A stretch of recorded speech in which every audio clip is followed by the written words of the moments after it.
A lot of the work that I do is producing performances, and it's normally in a group-based context.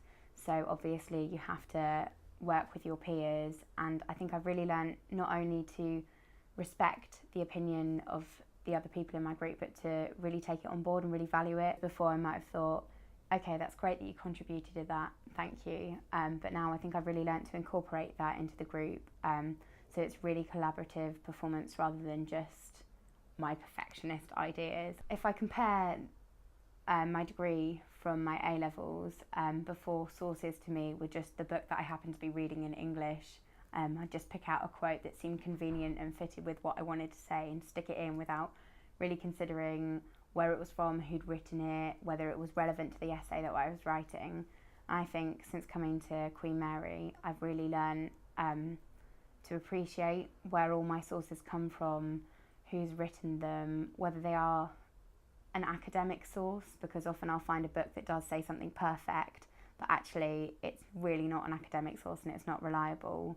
When we have our performances within our modules, we tend to have a big dress rehearsal in which all of the seminar leaders will feed back on your performance and give you productive criticism, and also we get a lot of peer evaluation. So throughout the module, sometimes we'll do performances within our seminars and then the rest of the group will feed back. It's kind of hard to take criticism, but within Queen Mary, we do it so often and perform to each other so often that it becomes second nature. The word criticism has huge negative connotations, but I think since being here, it's really shaped my opinion of the word to be something that's really positive.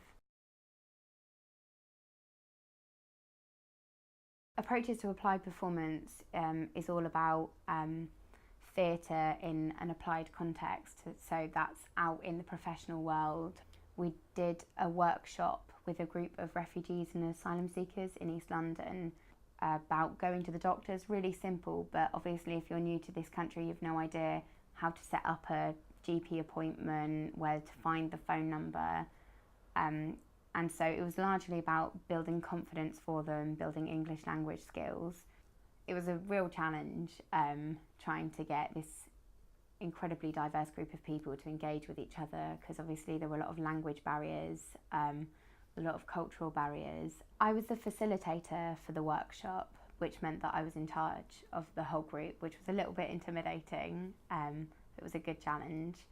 So obviously I developed the ability to lead the group really effectively, sort of deciding the amount of time that we should spend on each particular activity by gauging the moods of everybody in the room and just kind of keeping an eye out on everybody.